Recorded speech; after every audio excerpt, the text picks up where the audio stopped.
पिछले वीडियो में हमने भ्रूणोद्भव पढ़ा था। क्या पढ़ा था हमने? भ्रूणोद्भव। ये पढ़ा कि युग्मनज से भ्रूण बनने तक की जो प्रक्रिया होती है उसको क्या कहते हैं? भ्रूणोद्भव कहते हैं। युग्मनज से और भ्रूण बनने तक की जो संपूर्ण प्रक्रिया थी उसे क्या कहते हैं? भ्रूणोद्भव कहते हैं। यानी शॉर्ट में ये कह सकते हैं युग्मनज से भ्रूण बनने की जो प्रक्रिया उसी का नाम क्या है? भ्रूणोद्भव है। इसके बारे में हमने पिछली वीडियो में अध्ययन किया था। आज हम ले रहे हैं बीज का परिवर्धन, डेवलपमेंट ऑफ सीड।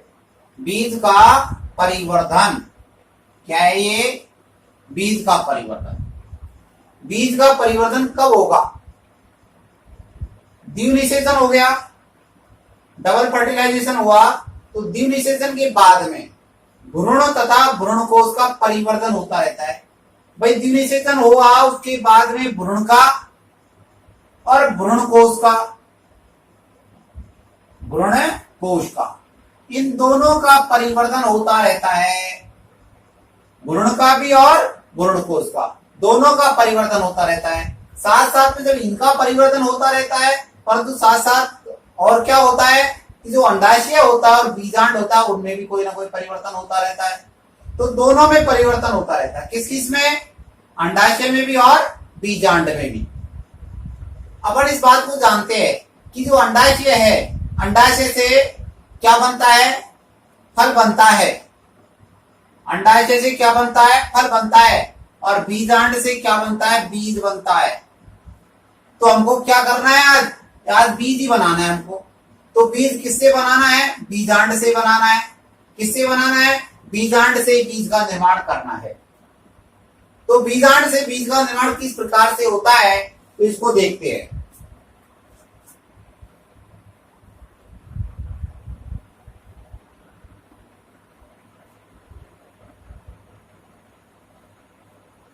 बीजांड में दोनों जो अध्यावरण है, बीजांड में दोनों अध्यावरण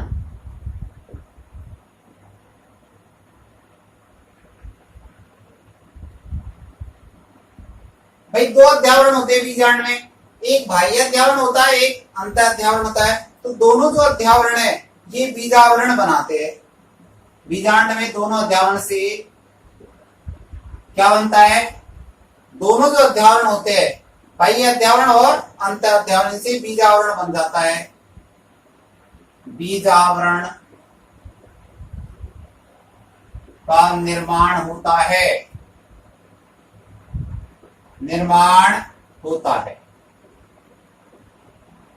किससे? बीजांड में दोनों अध्यावरणों से बीजावरण का निर्माण हो जाता है।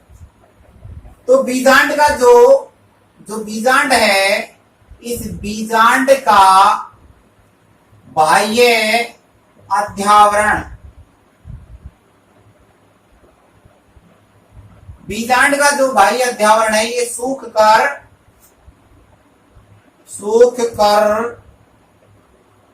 कठोर हो जाता है।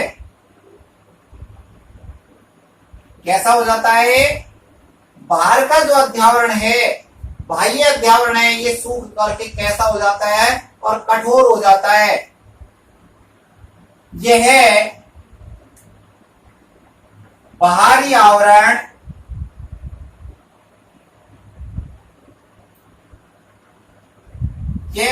आवरण टेस्टा कहलाता है। क्या कहलाता है? टेस्टा, TESTA, टेस्टा कहलाता है। टेस्टा कहलाता है। भाई बीजांड का जो बाह्य अध्यावरण है ये सूख जाता है और सूखने के बाद कैसा हो जाता है? कठोर हो जाता है। ये जो चित्र दिखा रखा है इसमें जो ऊपर का जो ये भाग है ये कैसा हो गया? ये टेस्टा, ये वाला भाग ये सूख करके कैसा हो गया? ये कठोर हो गया है। कैसा हो गया? ये कठोर हो गया। और कठोर होने के बाद क्या बना लेता है? ये टेस्टा बना लेता है। तो टेस्टा कौन सा हो गया? बाहरी आवरण हो गया। अंत अध्यावरण अंत अध्यावरण, भाई एक तो बाह्य अध्यावरण हो गया, एक अंत अध्यावरण। तो अंत अध्यावरण भीतरी आवरण, अंत अध्यावरण का मतलब भीतरी आवरण। अंत अध्यावरण क्या कहलाता है? टेगमन कहलाता है।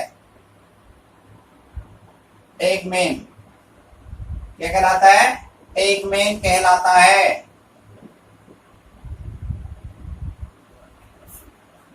ये देखो भाई, ये तो क्या है? ये टेस्टा है और ये क्या है? टेगमेन है। तो टेगमेन कौन सा हो गया? ये भीतर का अध्यावरण हो गया। ये बाहर का जो अध्यावरण है वो टेस्टा कहलाता है। तो दो अध्यावरण बन गए, एक अंत अध्यावरण बन गया और एक बाह्य अध्यावरण बन गया। जो बाह्य अध्यावरण है उसका नाम टेस्टा है, वो कठोर होता है। अंत अध्यावरण जो है वो कोमल होता है, वो टेगमन कहलाता है। इस प्रकार से ये टेस्टा और टेगमन जो बने हैं, टेस्टा व टेगमेन, टेस्टा व टेगमेन से बीज कवच बन जाता है। बीज कवच बन जाता है। क्या बन जाता है? बीज कवच बन जाता है। क्या बन गया? बीज कवच बन गया। तो बीज कवच किससे बना? टेस्टा और टेगमन से। अर्थात ये जो बीज है, ये अंदर का जो भाग बीज पत्र है, ये भ्रूणकोश है।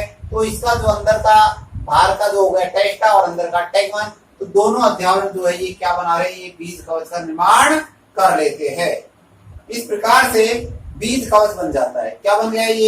ये बीज कवच का निर्माण इस प्रकार से इनमें हो जाता है।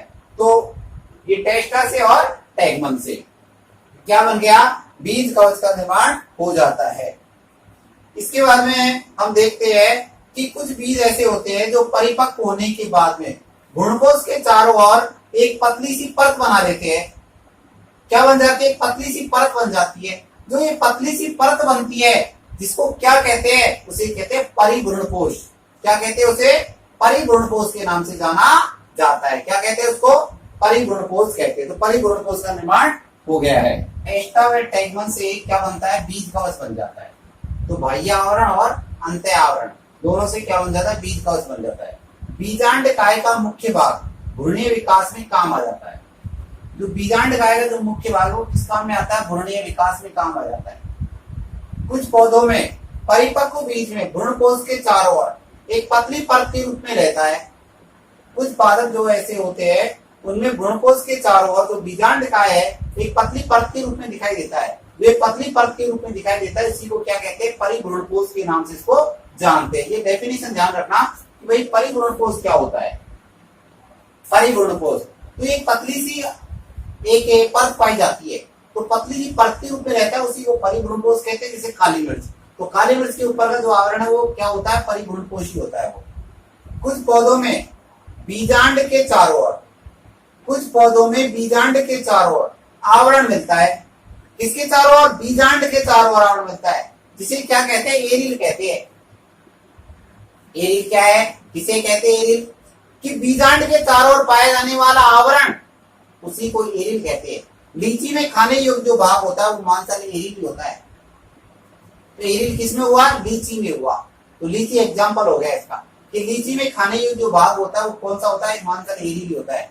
यूफोर्बिएसी कुल के जो पादप होते हैं उसमें बीजांड द्वार वाले छोर पर, जिस तरह बीजांड द्वार होता है उस शरीर की ओर की बात है, बीजांड द्वार वाले छोर पर एक सफेद रंग की सी संरचना पाई जाती है। कैसे रंग की? सफेद रंग की सी संरचना पाई जाती है, जिसको क्या बोलते हैं? कैरेंकल कहते हैं। क्या कहते हैं? कैरेंकल। ये जो हमने डायग्राम लिया है ये अरंड के बीज का है। किसका है ये अरंड के बीज का है। अरंड का, अरंड का बीज ये वाला। तो अरंड के बीज में यहाँ पर आप देखिए ये कैरेंकल, ये जो संरचना दिखाई दे रही है ये एक सफेद रंग की सी संरचना होती है। और ये सफेद रंग की सी जो संरचना कहाँ पर होती है? ये बीजांड द्वार वाले सिरे पर ही होती है। तो बीजांड द्वार वाला जो सिरा कौन सा है? नीचे की ओर है। उसी में क्या पाई जाती है, सफेद रंग की संरचना होती है, जिसको क्या बोलते हैं, उसी को कैरेंकल कहते हैं। तो कैरेंकल किसमें पाई जाती है, ये अरंड के बीज में पाई जाती है। अधिकांश एक बीजपत्री पादपों में बीजांड द्वार वाले छोर पर एक प्लग के समान संरचना पाई जाती है। एक प्लग नुमा संरचना होती है, जिसे क्या कहते हैं, ओपरकुलम कहते हैं।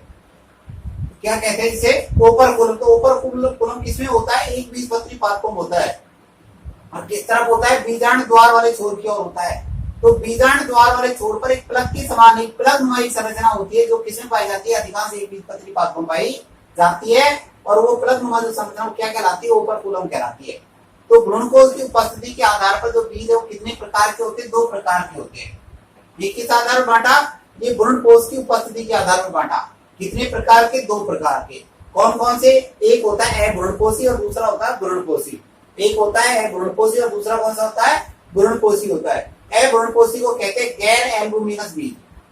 गैर एल्बुमिनस बीज अर्थात ये अभ्रूणकोशी का मतलब क्या है, इनमें भ्रूणपोष होता ही नहीं है।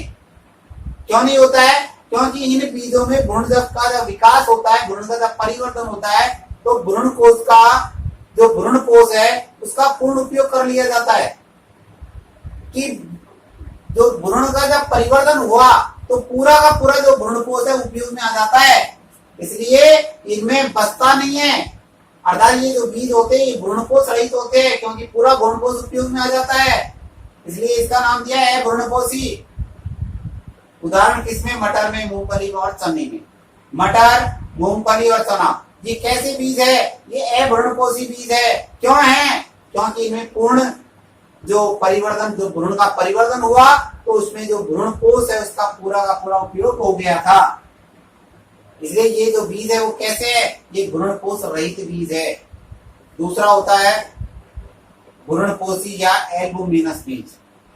भ्रूणकोशी इसका मतलब ये है कि इन बीजों में जब भ्रूण का परिवर्तन हुआ तो भ्रूणकोश का कुछ भाग, भ्रूणकोश का पूर्णतः उपयोग नहीं हो पाया, कुछ भाग शेष रह गया। वहां तो इस वाले में तो क्या है, भ्रूणकोश का पूर्ण उपयोग हो गया था, इसलिए भ्रूणकोश बचा नहीं। इसमें जब भ्रूण का परिवर्तन हुआ तो भ्रूणकोश का कुछ भाग शेष रह गया, अर्थात पूरा का पूरा जो भ्रूणकोश है उपयोग में नहीं आया, इसलिए बच गया है। अतः ये बीज क्या है, ये भ्रूणकोश युक्त है। जबकि ये जो बीज है वो कैसे है, ये भ्रूणकोश रहित है। और ये कैसे है, ये भ्रूणकोश युक्त है। दोनों में अंतर है, ये भ्रूणकोश रहित है और ये भ्रूणकोश युक्त है। उदाहरण, भ्रूणकोशी बीजों के उदाहरण बताओ। मक्का में, बाजरा में, गेहूं में और अरंड में। मक्का में, बाजरा में, गेहूं में और अरंड में किस प्रकार के बीज होते हैं, भ्रूणकोशी बीज होते हैं। क्योंकि जब बीज में भ्रूण का जब परिवर्तन हुआ तो भ्रूणकोश का पूरा उपयोग नहीं हो पाया था, इसलिए कुछ भाग शेष बच गया था, इसलिए इसको बोलते हैं भ्रूणकोशी बीज। और इसमें क्या हुआ कि जब भ्रूण का परिवर्तन हुआ तो पूरा का पूरा जो भ्रूणकोश था उसका उपयोग हो गया था, इसलिए भ्रूणकोश बचा नहीं। तो मटर में और मूंगफली में, तो इस आधार पे ये दो प्रकार के बीज हमने देखे थे। दो प्रकार के बीज कौन कौन से हुए थे, एक हुआ था अभ्रूणकोशी बीज और दूसरा कौन सा होता, दूसरे का नाम है भ्रूणकोशी बीज। अर्थात एक के अंदर तो क्या है कि भ्रूणकोश बचता नहीं है, पूरा का पूरा उपयोग में आ जाता है, लेकिन दूसरा वाला जो है उसमें बच जाता है, शेष बच जाता है।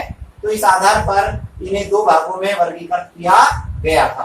अब हम देख रहे हैं कि हमको ये देख रहा है कि बीजांड से बीज बनने की अवधि जब होती है तो उस समय कौन कौन से उसमें परिवर्तन दिखाई देते हैं। तो हम लिखते हैं इनको कि बीजांड से बीज बनने की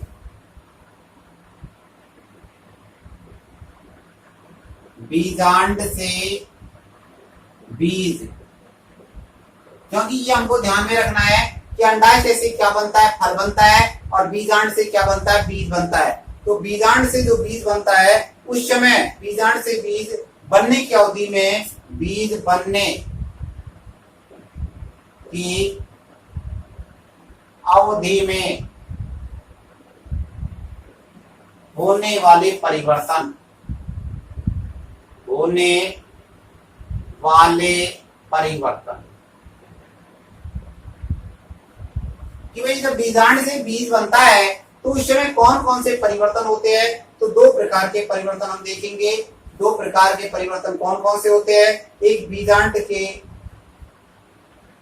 के भाग और एक बीज के भाग। एक तरफ लिखते हैं हम बीजांड के भाग, और एक तरफ लेते हैं हम बीज के भाग।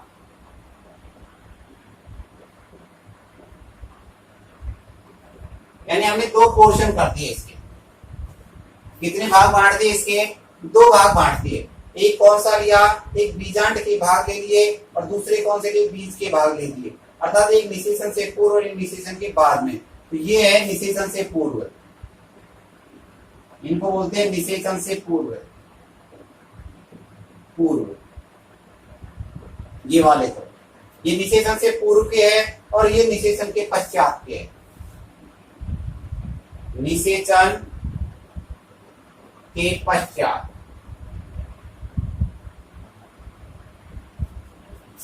निषेचन के पश्चात। तो ये तो हमारे भाग हो गए, एक बीजांड के भाग हो गए और एक कौन से हो गए? बीज के भाग हो गए। तो नंबर एक तरफ हम ले लेते हैं क्रम संख्या। तो ये हो गया क्रम संख्या, ये वाला। तो पहले नंबर पे लेते हैं बीजांड वृंत। नंबर 1 लेते हैं बीजांड वृंत। ये पहला भाग है। कौन सा भाग है? ये बीजांड वृंत है। जो बीजांड वृंत है ये क्या बना? ये इधर क्या है? बीज का भाग कौन सा बनाएगा? ये बीज वृंत बनाएगा। क्या बनाएगा? ये बीज वृंत, बीज वृंत बन गया। यानी बीजांड वृंत से क्या बन गया? ये बाद में क्या कहलाएगा? ये बीज का वृंत कहलाएगा। तो ये पहला भाग हो गया। नंबर 2 लेते हैं नाभिक। क्या कहते हैं इसको? नाभिका या नाभिक। नाभिका या नाभिक, इसको आइलम कहते थे। एक डब्बे के रूप में रहता है, एक डब्बे के रूप में रहता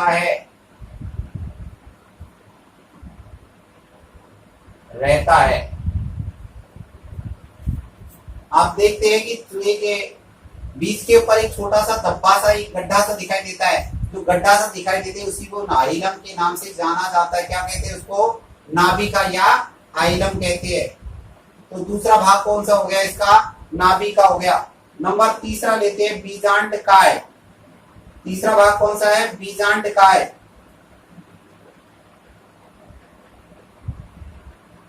बीजांड काय, ये बीजांड काय हो गया। ये क्या होता है? बीजांड काय वैसे समाप्त हो जाता है, आपाशित हो जाता है, समाप्त हो जाता है, समाप्त हो जाता है, समाप्त हो जाता है। लेकिन हमने कभी पढ़े, थोड़ी देर पहले काली मिर्च पढ़ी थी, जिसमें परिभ्रूणकोश होता है। क्या परिभ्रूणकोश के रूप में रहता है या परिभ्रूणकोश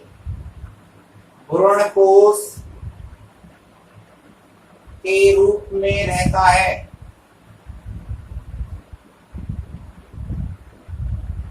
परिभ्रूणकोश का उदाहरण क्या लिया था? अभी हमने काली मिर्च ली थी, तो उसमें पतली परत के रूप में दिखाई देता है, तो वो बीजांड काय होती है।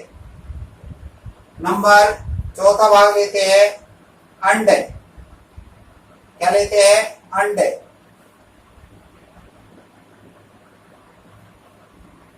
जो ये अंड है ये भ्रूण बना लेता है। क्या बना लेता है?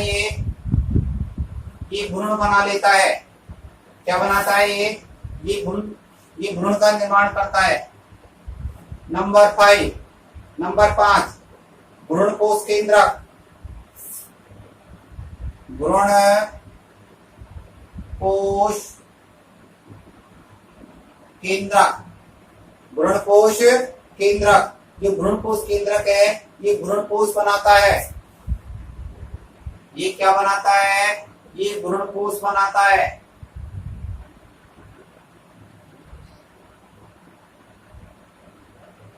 क्या बनाता है? ये भ्रूणकोश का निर्माण करता है, भ्रूणकोश केंद्रक।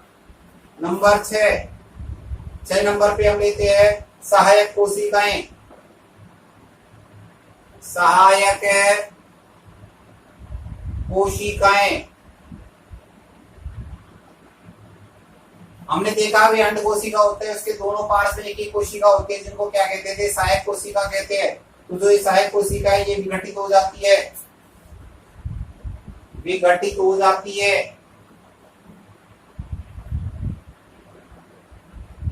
हो जाती है, विघटित हो जाती है। नंबर 7, 7वें नंबर पे लेते हैं प्रतिमुखी कोशिका, प्रतिमुखी कोशिकाएं।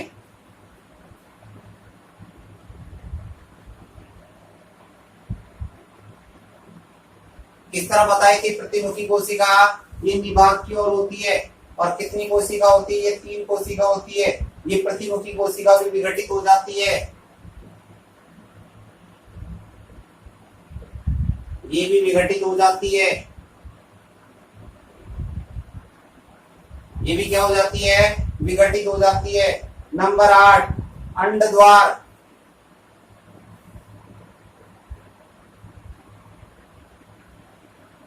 अंड द्वार कौन सा है? अंड द्वार है। ये अंड द्वार जो है इसमें कोई परिवर्तन नहीं होता है, अंड द्वार वैसे के वैसे ही रहता है, कोई परिवर्तन नहीं होता है, वैसे के वैसे ही रहेगा, ये कोई परिवर्तन नहीं होगा, वैसे के वैसे ही रहता है।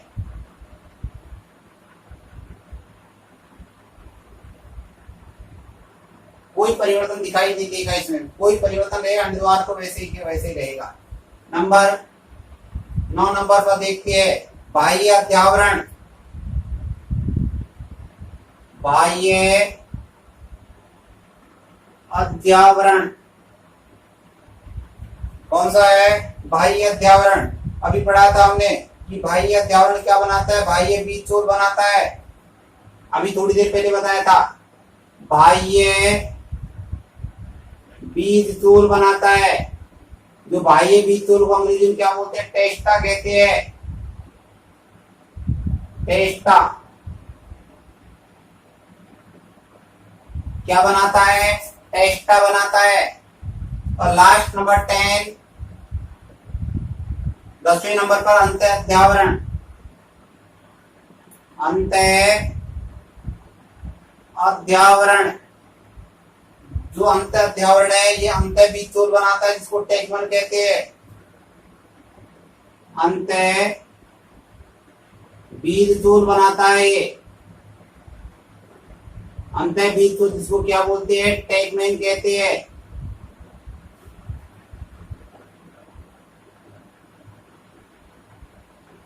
तो इस प्रकार से हमने ये देखा कि भाई जो परिवर्तन होते हैं, यानी कि जो बीजांड से बीज बनते समय कौन कौन से परिवर्तन होते हैं, ये हमने देखा। बीजांड बनता है, ये बीज बनत बनाएगा, नाभिका है धब्बे के रूप में दिखाई देगा, बीजांड का है समाप्त हो जाएगा या परिगुणकोश के रूप में रहता है, अंड से गुण बन जाएगा, गुणकोश केंद्र से गुणकोश बन जाएगा, सहायक कोशिका विघटित हो जाएगी, प्रतिमुखी कोशिका भी विघटित हो जाएगी, अंड द्वार में कोई परिवर्तन नहीं होगा, बाह्य अध्यावरण टेस्टा बना लेगा, और अंत अध्यावरण क्या बना लेगा?